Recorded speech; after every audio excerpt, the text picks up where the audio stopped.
You poured your entire being into them, believing your devotion could finally make them whole. But you were never a partner to them.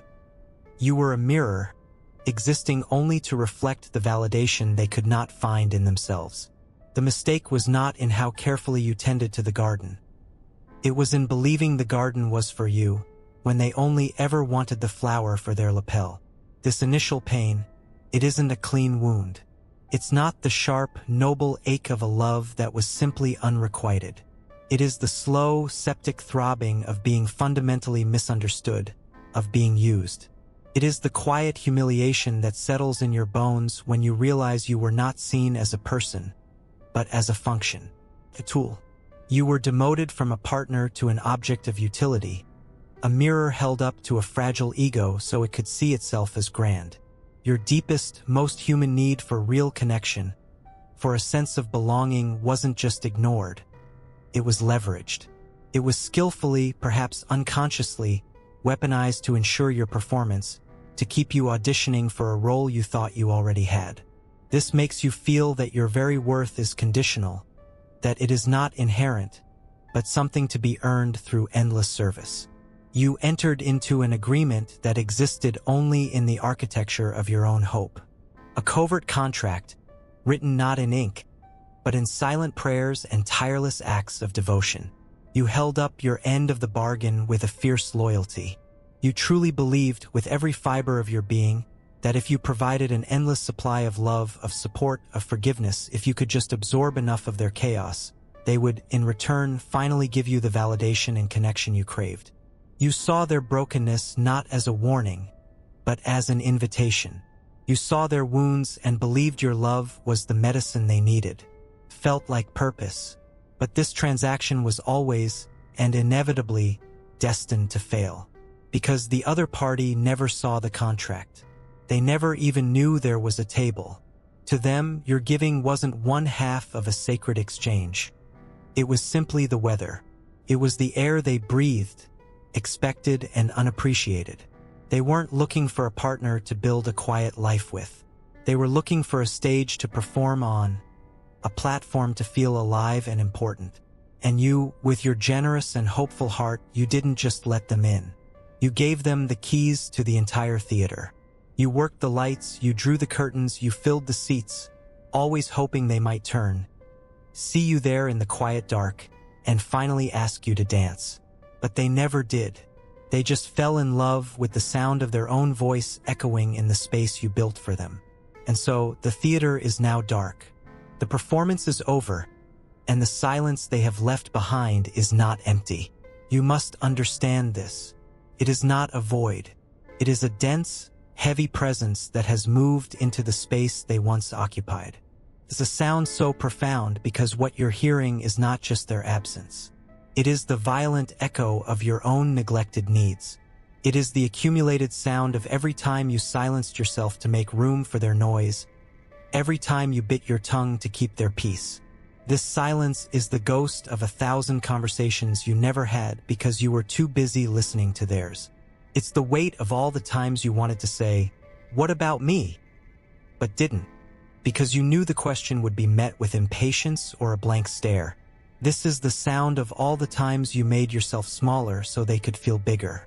The times you dimmed your own light so theirs could appear brighter. You can feel it now, can't you? That feeling of a held breath, held for months, or even years, finally being released in a shudder. You are not just missing them. You are grieving the part of yourself you amputated to make the relationship work. You are haunted by the person you might have been if you hadn't been so focused on being their caretaker. You were the sole groundskeeper of a magnificent garden, a place you cultivated just for them. You remember the work. You remember tending that soil through the seasons of their moods, pulling the relentless weeds of their insecurities, watering the fragile roots with a patience you didn't even know you possessed. You did all of this in the quiet, consuming hope that one day, they would want to see more than just the blooms, that they would ask about the soil, about the roots, about the hands that did the work. You believed that if you just made the garden beautiful enough, they would finally want to build a home there with you. But they only ever wanted the bouquet.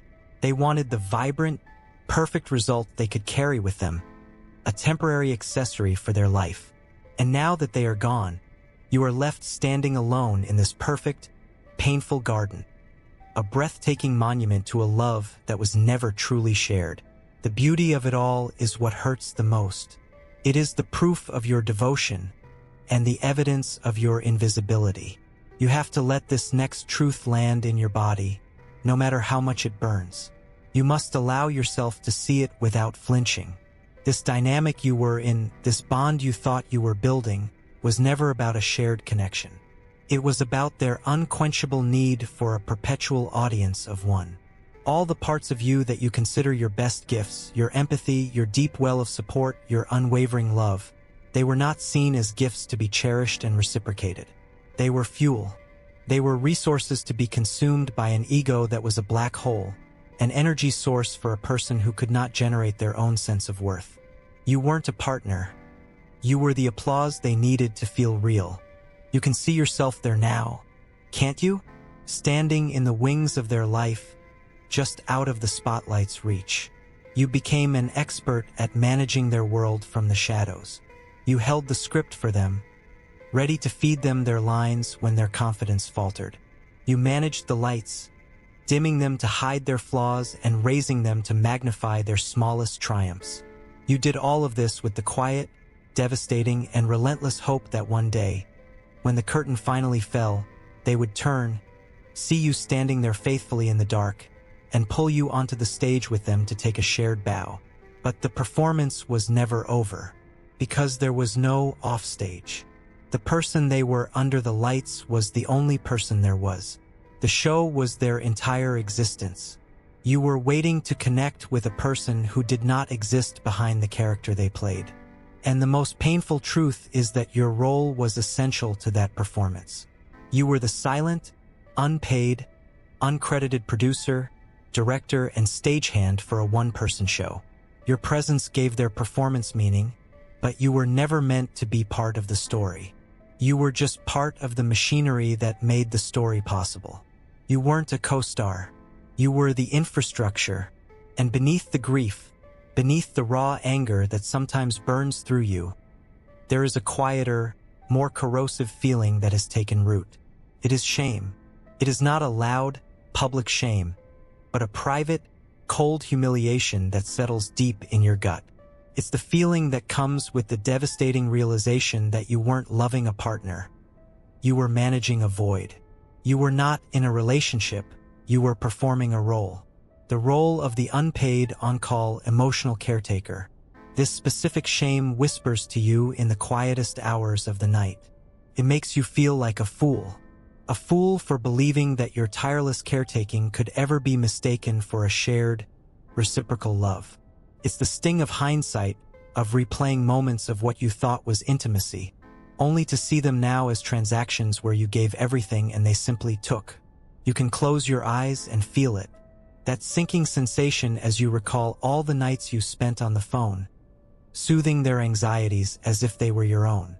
The nights you talked them down from a ledge of their own making, your own exhaustion a distant, unimportant hum in the background. You remember celebrating their minor wins with a ferocity and pride they never once showed for you. You absorbed their dramas, becoming a container for their chaos, believing this service was a form of love. And now the shame floods in with one single brutal truth. They never once turned and asked about the world inside of you. They never wondered what kept you up at night. They never saw your strength as anything other than a resource for them to draw upon. Your inner life was a landscape they never had any curiosity to explore. You look back now and see that you were giving life-saving medicine to someone who was only ever offering you their symptoms. You were trying to cure a fever in someone who had grown comfortable with the heat, someone who had no intention of getting well because their sickness brought them your constant, undivided attention. You became an expert diagnostician of their pain, fluent in their triggers, their moods, their fragile history. But you were treating a patient who never showed up for the follow-up appointment. They just wanted the palliative care. They just wanted the comfort of knowing you were there, managing their brokenness, so they never had to face the responsibility of fixing it themselves. And the shame you feel is the shame of a healer who realizes they weren't healing anything at all. They were just enabling the wound. This is the very anatomy of self-abandonment. You became so exquisitely attuned to their needs, so fluent in the subtle language of their desires and dissatisfactions, that you slowly began to confuse their emotional survival with your own life's purpose. Their need for validation became your oxygen, and you feared that if you stopped providing it, you would both suffocate. In the process, without any single moment of clear decision, you forgot how to breathe on your own. You didn't just put their needs before yours. You mistook their needs for yours. This is the quietest and most complete form of disappearing.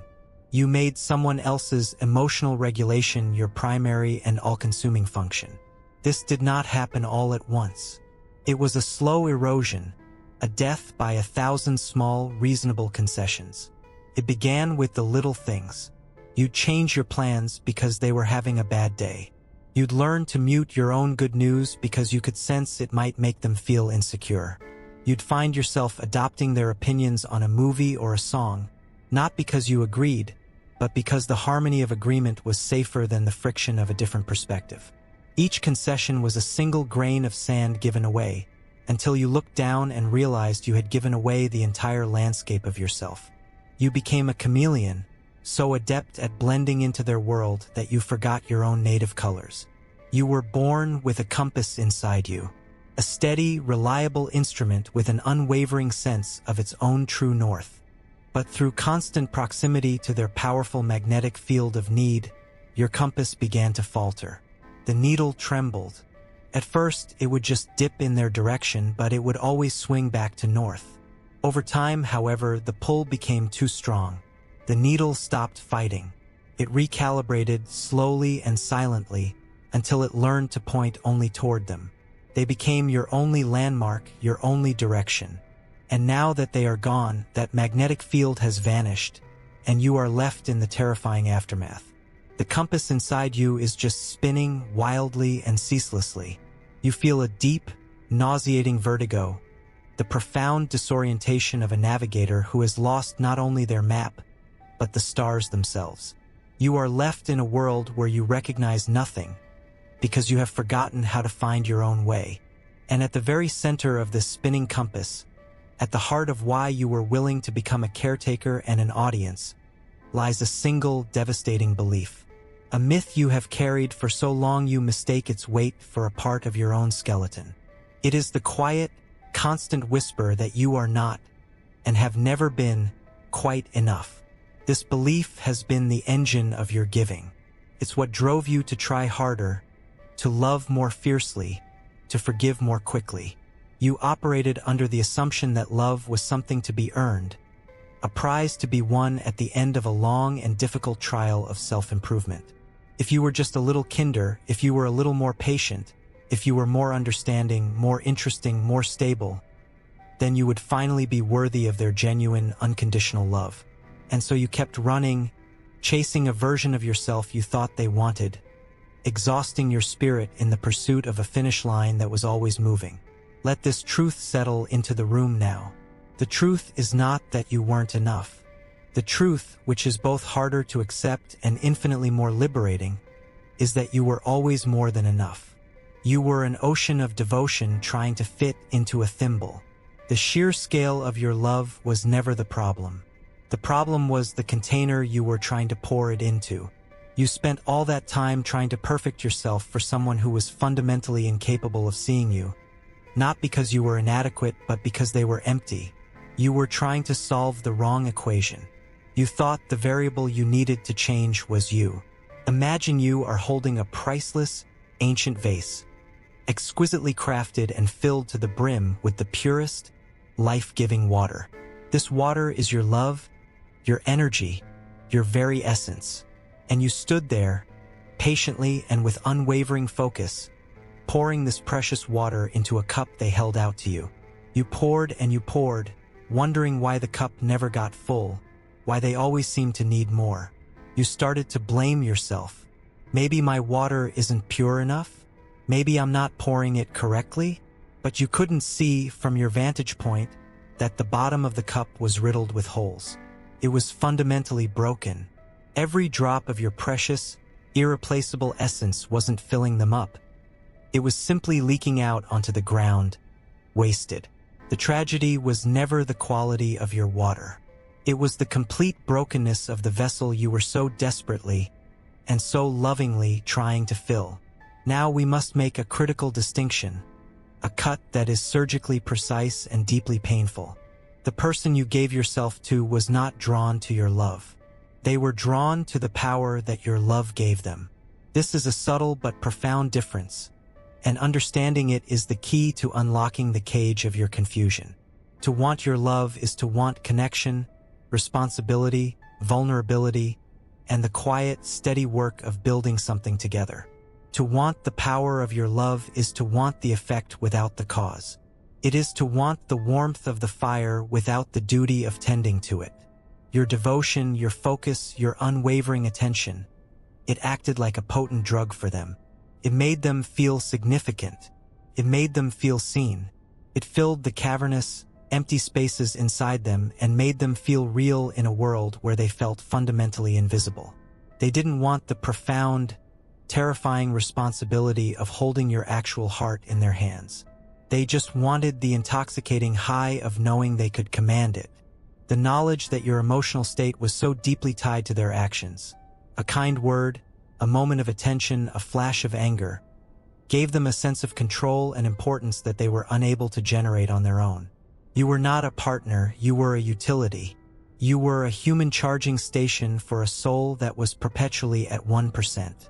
They would plug into you when they needed to feel full, and then discard you and go about their day once they had taken what they needed, never once considering the cost to you. Think back now. The evidence was always there, hiding in plain sight. Think of how they would light up, how their eyes would shine when you praised them. Think of how they would lean in, completely absorbed, when you reflected their own feelings back to them, making them the hero of their own story. Now, contrast that with the moments you tried to express a need of your own. Remember the subtle shift in their posture, the vacant look in their eyes, the way they would grow distant, cold, or suddenly remember something urgent they had to do. The moment the spotlight shifted from them to you, even for a second, the energy in the room would die. Your function in their world was to illuminate them, not to share the light. They didn't want your heart, with all its needs and textures and complexities. They just wanted to see it beat for them. In your heart, you offered them a harbor. You have to see the distinction. A harbor is a place of safety, a place of rest. It is a quiet, steady sanctuary built to shelter a ship from the storm. You built this harbor for them, stone by heavy stone. Each stone was an act of patience. Every moment you listened without judgment, you were dredging the channel deeper so they could come in. Every time you forgave an inconsistency or a moment of coldness, you were building the breakwater higher to keep the harsh waves out. You were creating a space not just for them to visit, but for them to anchor, to unload their burdens, to be vulnerable, to be truly seen and accepted without performance. You thought they were a weary ship, lost at sea, looking for a place to finally call home. But they were never looking for a harbor. They only wanted you to be a lighthouse. A lighthouse is beautiful, it is impressive, and it is profoundly important. But it is meant to be admired from a distance. Its beam cuts through the darkness, offering guidance, a fixed point in a chaotic world. They used your steady light to navigate their own storms, to orient themselves when they felt lost. They would point to your brilliance from afar, perhaps even taking pride in it, using your existence as proof to themselves and to others that they were worthy of such a powerful, unwavering light. But no ship ever docks at a lighthouse. It offers guidance, but it provides no shelter. It offers a light to aim for, but it offers no warmth. They wanted your function, not your presence. They wanted the beacon, not the shore. You built a home for them inside your heart. You didn't just leave the door unlocked. You decorated the rooms with all the things you thought they would love. You furnished it with trust and furnished it with understanding.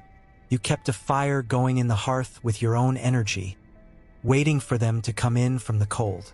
But they only ever stood at the doorway. They would peer inside and admire the view. They might even comment on how lovely it all was, how warm it seemed, but they never once took off their shoes. They never once crossed the threshold with the intention to stay. You offered them your entire inner world, a place of profound welcome and belonging, and they treated it like a museum, a nice place to visit, but not somewhere they could ever imagine living. It is a crucial turning point in this quiet moment of painful clarity that you do not label the love you gave as a mistake. It was not a mistake. To call it that is to poison the purest part of yourself. To see it as a mistake is to stay tangled in a cycle of regret and self-recrimination, to keep replaying the past and wishing you had been different, been wiser, been less you. Your love was and is a resource. It is a precious, powerful, generative energy that was simply and tragically misallocated. There is a universe of difference between those two words. A mistake is something to be ashamed of. A resource is something of inherent value, something to be honored, regardless of where it was spent. The issue was never with your capacity to love. It was with your choice of investment. Think of it this way. You invested your entire life savings, every drop of emotional capital you had, into a company that you believed was building something beautiful. You later discovered that the company was a fraud, that the entire enterprise was hollow. The pain of that loss is real and devastating. But the money you invested was not a mistake. The money was real. It had value. The error was not in having the money, but in giving it to those who would waste it. To see your love as a resource is to move from a place of regret to one of reclamation. You cannot undo a mistake, but you can, in time, learn to manage your resources differently. It begins with acknowledging their immense value. Your love is like a great and powerful river. It flows endlessly from a deep, inexhaustible spring within you. For a long time, you have allowed the entire mighty flow of this river to be diverted, channeled away from yourself to irrigate a barren desert. You stood on the banks and watched as your life-giving water poured onto cracked, dry earth, only to sink into the sand and disappear without a trace. You watched and hoped for a single green shoot, but the land was never meant to be fertile. Now, standing at the edge of that same river, you are faced with a new understanding. The goal is not to dam the river, to stop its flow, to become a barren landscape yourself. The goal is to begin the quiet, deliberate, sacred work of redirecting it, to build a new channel, stone by stone, and guide that powerful current back toward your own lands, which have been left parched and neglected for far too long. The love was never the problem. The direction of its flow was. In the quiet aftermath, you will be tempted to go to war with the best part of yourself. You will look at your own empathy, this profound ability to feel deeply, to sense the unspoken pain of others, to give of yourself so freely, and you will see it as the source of your suffering. You will curse it. You will see it as a flaw in your design, a bug in your system that needs to be ruthlessly patched and overwritten. There will be a voice inside you, born of pain, that says, I must become colder now. I must build walls. I must learn to feel less, to care less. You will believe that the only way to protect yourself is to dismantle the very quality that makes you who you are. Do not mistake this impulse for wisdom. It is merely a trauma response. Let this be clear. The very quality that made you vulnerable to this dynamic is not a character flaw. It is a strength that you have not yet learned to protect. Your deep empathy is not a bug. It is a core feature of your humanity. The problem is that they saw this beautiful feature not as a gift to be honored, but as an unlimited natural resource to be extracted. Like a timber company seeing a forest, they saw your empathy as something to be harvested for their own use, without any thought given to sustainability or the health of the ecosystem, which was you. They did not cherish your empathy. They consumed it. The failure was not in your design. It was in their exploitation of that design. For a long time, you have been operating like a free clinic, open 24 hours a day, 7 days a week.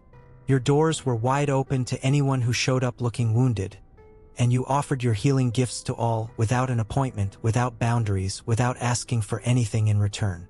And now, you are left feeling burned out, overwhelmed, and depleted, wondering why your endless giving has left you so empty. The path forward is not about closing the clinic forever. It is about transforming it. It is about becoming the skilled physician. The physician possesses the same deep knowledge and healing craft, but they direct it with intention, with discernment, and with powerful boundaries. They understand that their energy is finite and that their gift is too precious to be given away indiscriminately. Your empathy is not the problem. Your lack of boundaries around that empathy is what left the doors open for someone to walk in and attempt to steal everything that wasn't nailed down. In the end, after all the layers have been peeled back, the path forward is not about learning how to love less. It is not about building a fortress around your heart so that nothing can ever get in again. It is about the simple, revolutionary act of changing the direction of that love. It is about understanding, in your very bones, that vulnerability without boundaries is not vulnerability. It is a slow, methodical form of self-harm. For a long time, you have practiced this boundless vulnerability, offering your truest, most generous self to someone who was fundamentally incapable of honoring the gift. You gave a masterpiece to someone who could not see its value, and you have been blaming the masterpiece for it ever since. The healing, the first real shift, begins in the quiet moment you decide to finally terminate the covert contract. This is not a confrontation. It is not a dramatic letter you write. It is a silent, internal declaration. It is the moment you stop giving in order to get. You stop pouring your life force into a broken vessel. You stop performing for an audience that has long since gone home. You stop whispering lines to a star who will never share the stage. It is a quiet release, an acceptance of the truth, and the letting go of a hope that has cost you far too much. It is the moment you stop waiting for them to finally see you, and you decide instead to finally see yourself. And then you can begin the slow, awkward, and holy work of giving all that care, all that attention, all that fierce devotion to the one person who has been starved of it for so long. The one person who has been standing faithfully in the wings, waiting patiently. The one person who tended the garden alone. You turn your gaze inward and begin to offer that boundless compassion to yourself. You start to listen to your own needs with the same intensity you once reserved for theirs. You begin to treat your own heart with the same gentle care you offered to someone who treated it like a stone. This is the act of returning the gift to its rightful owner. Your love was never the mistake. The mistake was abandoning yourself in the process of giving it away. And now, you can finally begin the long journey home. If this story felt like reading a page from your own diary, it's not because the pain is your identity. It's because the wound is still open. The diagnosis is the first step. The healing, that conversation happens somewhere else.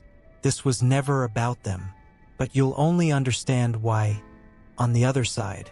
We have put together a short, honest guide, not to fix you, but to help you find the right words for what you've been through.